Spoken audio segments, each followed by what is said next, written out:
For episode 1 of CTMU Explained, where we're modeling what will be an introductory college course in every university in the world when Chris Lang and CTMU get the recognition they deserve, I've chosen to cover free will as this pertains to the very fundament of human experience. Do we have free will? The answer, of course, is yes, and this is easily proven by advanced metaphysics and a little bit of computation theory. In automata theory, there are two kinds of computers, acceptors and transducers. An acceptor simply accepts input and understands it, but a transducer actually outputs something based on its input, which requires computative intelligence. Both of them do. And so when we think about humans, we need to not only perceive and recognize and represent external reality internally, but then also interact with this reality and affect it.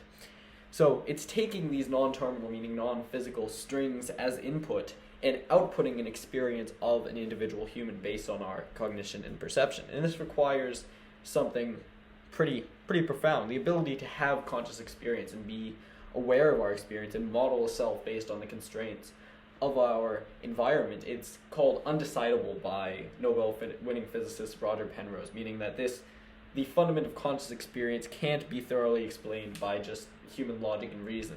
It requires something greater. And this is where CTMU metalogic comes in. It redefines logic as the very structure of truth, and truth as being synonymous with reality, thereby extending logic to include the higher order dynamics of the real universe. And thusly, it can incorporate many concepts which would otherwise be undecidable, such as God, free will, the soul, which are outside of the bounds of standard logic. And this is why many of these things have been considered illogical as of late. And so Sam Harris, who I've covered in my second most popular video of all time, one of the world's most prominent atheist thought leaders, says that the idea of free will cannot be mapped onto any conceivable reality. So this statement should perhaps be rectified to say that free will cannot be mapped onto any reality, any model of reality that Sam Harris can conceive of. Edward Harrison, astronomer, and proposes in his reflections in his magnum opus Cosmology that determinism belongs to the lowercase u universes, the formal systems we throughout history have created to describe the universe, but these are just human constructions where we've ignored free will as a property that can't be easily explained. But various thinkers have formulated such systems without necessarily real correspondence to the capital U universe. And the reason you'll know this is because in the real universe, that's the universe to which free will belongs. And this is described by the CTMU metaformal system. It actually couples logic with its universe, and thus it needs to explain things like free will, because this is fundamental to our experience. It can't just be ignored or said that this is a false phenomenon. And the CTMU actually does this the metaformal system does this by explaining the correspondence between mind and reality. Our ideas about the universe will always limit its scope and grandeur. I can contrive a description of the universe which ignores fundamental properties, consciousness, free will, etc. But in the true universe, the universe in which we live, there is free will. Human causation is not random or determined, but generative. It's free. So remember that. So Chris Lang, in his debut CTMU paper, The Resolution of Newcomb's Paradox from 1989, he says that when you couple determinacy and randomness and acceptors and transducers, so that means you have a computational system which can both recognize and transform input in a way that it freely determines its own structure. It's creating itself. And has actually teleology and intrinsic goals and purposes determined by its own structure. That is what you need computationally for reality to model functional systems of organic complexity such as life. So think about evolution. We're told it's totally random, and sometimes there's just random mutations, and sometimes these catch on because they affect greater fitness with respect to reproduction, or otherwise we're told it's totally determined. There's a cosmic micromanager just saying, orchestrating every little event, wound up the gears at the origin of the universe, at the Big Bang, and every event since the inception of the universe has just gone according to that. Every event, even quantum event is predetermined. And so either we've been told where we've just been puppets, either of random biochemistry and the brute physical processes of billions of years of cosmic evolution, or everything is totally determined prior to the universe. So where But either way, we've been fooled into thinking the choices we've made are our own.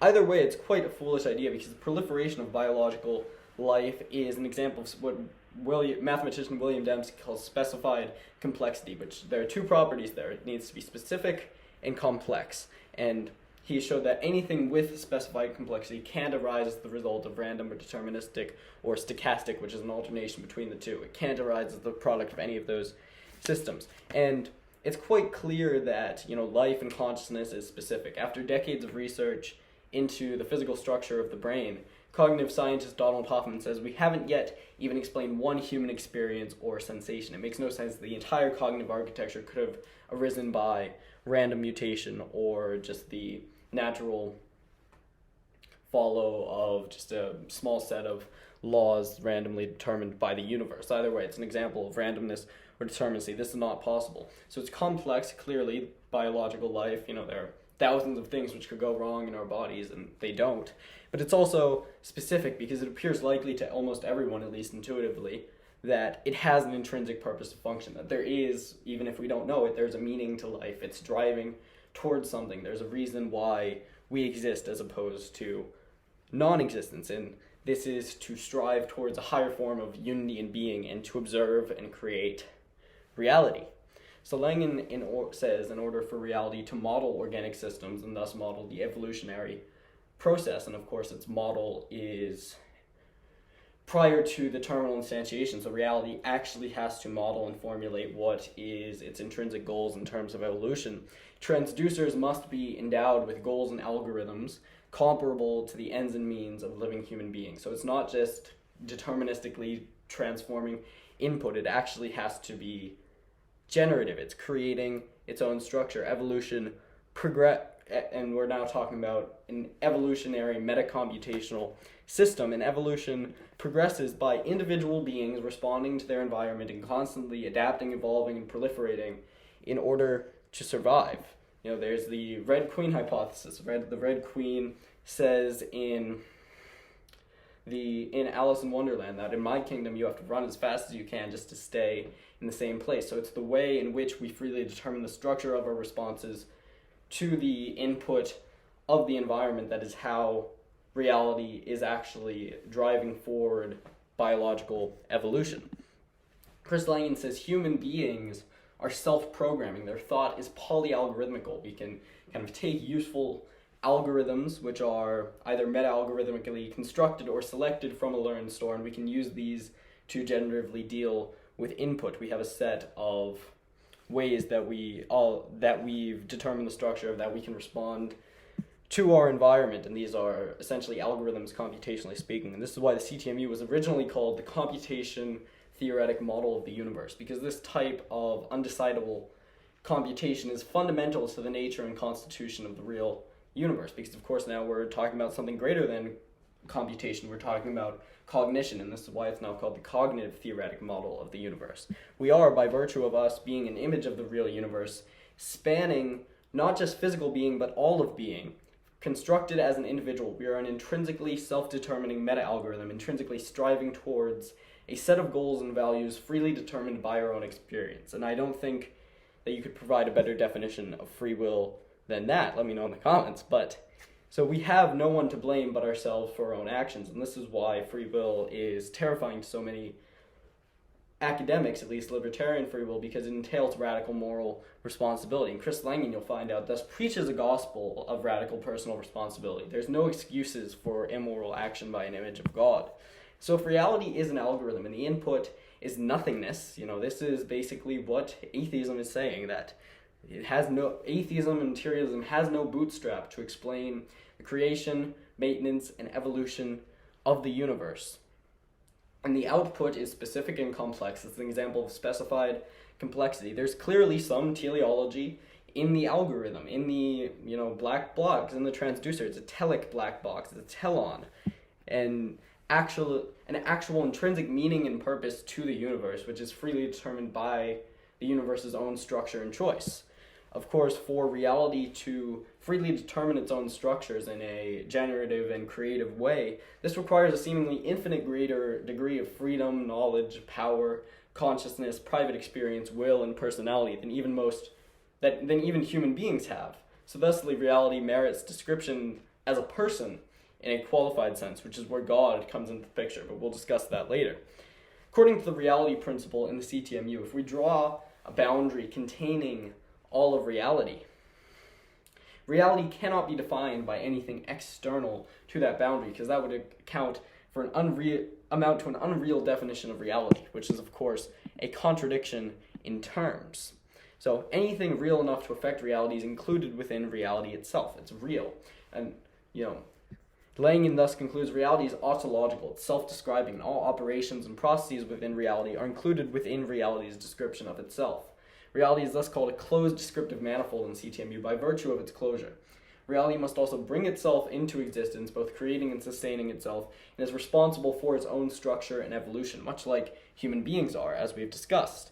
This is not a random correspondence, but the personal being who stands behind ultimate reality, the creator and king of all being, God Almighty, is thusly revealed to have many of the same characteristics as us humans, and again, we'll discuss the proof for this later. We can thusly be described as images of God, or put more secularly, we inherit the free will of the universe. The universe has pure self-generative freedom because there are no external constraints on its structure and evolution. It chooses for itself, for its own purposes. It can generate existence with no interference from anything external to it, because there is nothing external to it. If the correspondence between human beings and ultimate reality is true, we actually comprise a class of far more advanced beings than we might otherwise have thought in an atheist cosmology. Chris Langen says, perhaps the most profound change in our worldview will come from learning that living, breathing human beings are not just emergent phenomena which supervene on brute physical processes. CTMU human beings comprise a class of entity with a very specific mathematical formulation and an essential role in the structure and dynamics of reality. What is, precisely, this role? Chris Langen says that by virtue of free will, the universe is created by sentient agents existing within it. This again happens through incoversion, the global structure of the universe mapping to every point and being within it. So the important thing to understand is that quantum mechanics reveals the universe, we typically think of the universe as essentially consisting of materials and relationships between those, but this is actually false. It's in space of a tapestry of infinite expansive potential, which can then be collapsed into materials upon observation when we look at it. Thusly, our observation this is the Copenhagen consensus, this is Niels Bohr, Heisenberg, this is mainstream stuff. So thusly, our observation could properly be called observer participation. This is John Wheeler's thesis, because we're representing it as internal reality. In a limited sense, we're then creating the thing that we're viewing. So this goes back to, again, John Wheeler's idea of the participatory universe, or the observer participation thesis, that the act of observation plays a role in the creation of reality. The universe is not a fixed and predetermined entity, but rather is constantly being created through the interactions of observers and the observed. He says, the very building blocks of the universe are these acts of observer participancy. The obvious question which Wheeler raises is then, why should a universe consisting of separate observers with sometimes conflicting agendas and survival imperatives display unity? In other words, how come the one world out of many observer participants? And this is a very challenging problem. John Wheeler himself never solved this in his lifetime, but his intellectual heir, Chris Langen, has.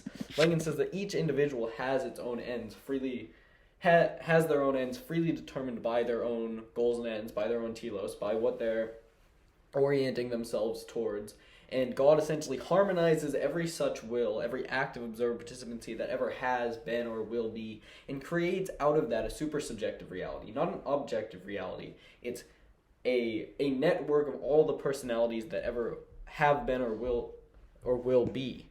Which retroactively creates itself and represents itself in the mind of sentient beings for its own self-identification, for its will to exist predetermined by its structure. The syntax of creation, which is also identified with God, the ultimate identity of reality, who has ultimate free will, and the maximization of its intrinsic ends, which is why you have this fine-tuning for biological life, consciousness, and it develops its own laws of operations towards these ends.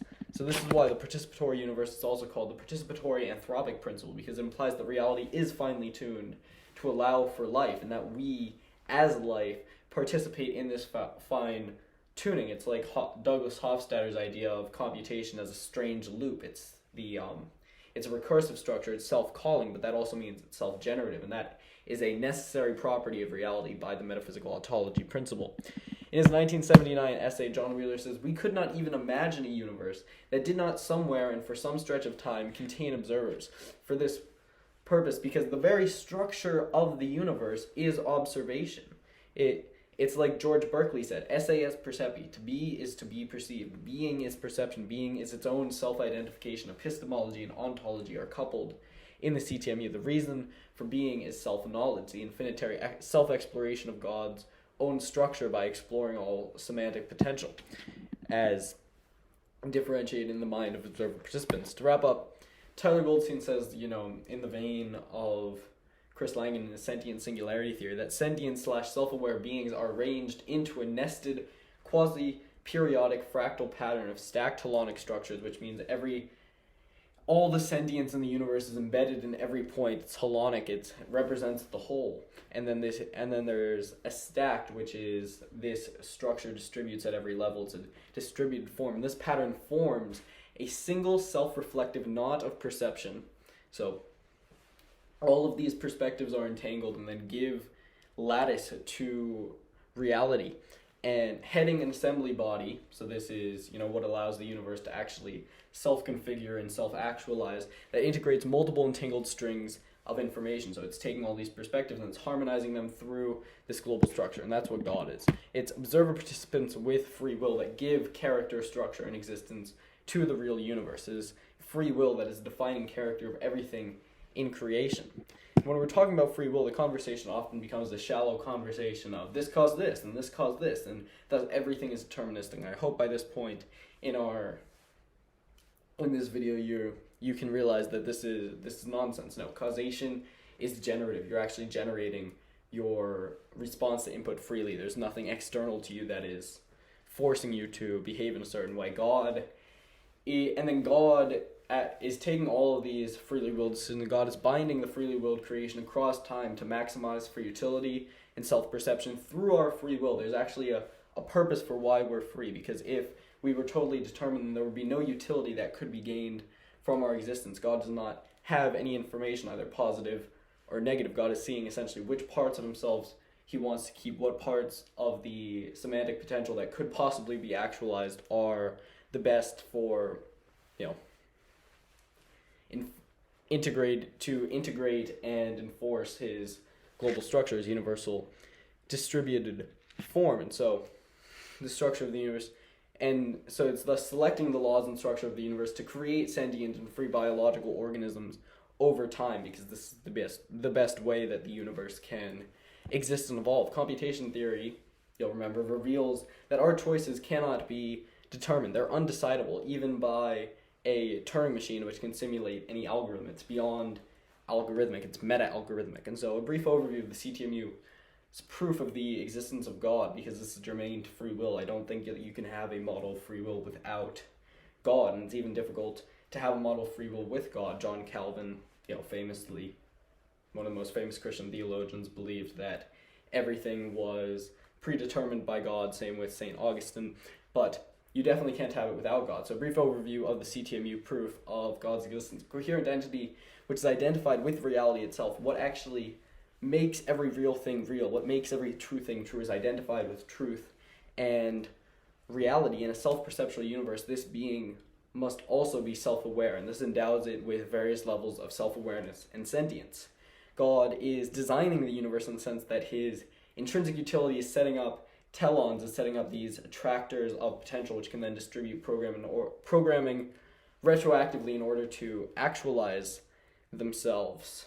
So it's then attracting states such as the creation of the stars, the earths, the galaxies, favorable conditions for biological lives, etc. This is identified with the angels or the spheres in Maimonides, Aristotle, etc. These kind of intelligent agents which are designing the universe, but these are ultimately subordinate to God's, but these are the algorithms he is deploying in his creation. So the attracting these states, and Langan says, without a guiding entity, none of that makes sense, whose self-awareness equates the coherence of self-perceptual space-time.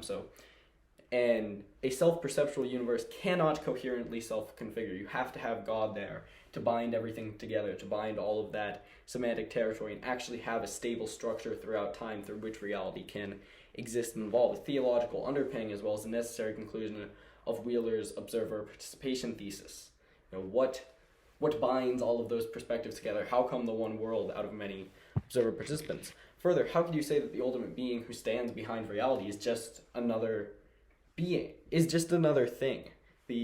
That which stands behind being itself cannot be another being. It must be a person. Perhaps, people will say God is an idea or a principle, etc. No, it must be a person, perhaps with more personality than can be rightfully ascribed to a human. This being where the units of reality are a generalized, where the units of reality are a generalized cognition. Obviously, if it contains all this, there must be, Langen says any property within the medium must be a property of the medium itself, so obviously must be all-knowing, can read and write to all states simultaneously and is apprehending this all at once in a godlike consciousness. So all-knowing, meaning omniscient, all-powerful, because there's literally nothing else with power to affect reality. So omnipotent and everywhere present as the universal distributed form which binds everything together. So that's omnipresent. And also, it sets the standard for teleology because goodness is defined with respect to the intrinsic goals of reality. So it must obviously be all good. There's nothing in God's structure which could not be good. God is the author of good. This is discussed in Plato, which we'll get to in our next video. But God is not an abstract force or idea. Jonathan Pageau discusses that this is not our experience of reality. This is basically what I said in my CTMU Made Simple video, is that reality doesn't work through a series of abstractions. It works through our experience of the world. This is the crux of the observer participation theory. So why then, he says, would the image of the infinite to the ultimate reality, that which stands behind, all of being, the creator and king of the universe, why would that not be a person with private experience and goals? The image of the infinite, he says, has to be connected to our experience of the world, which is an experience that is through consciousness and personality. So this is also why the perfect image of God is through Christ, because God comes to the world as an embodied ethic of radical morality, which basically shows how you should optimally exist in the world.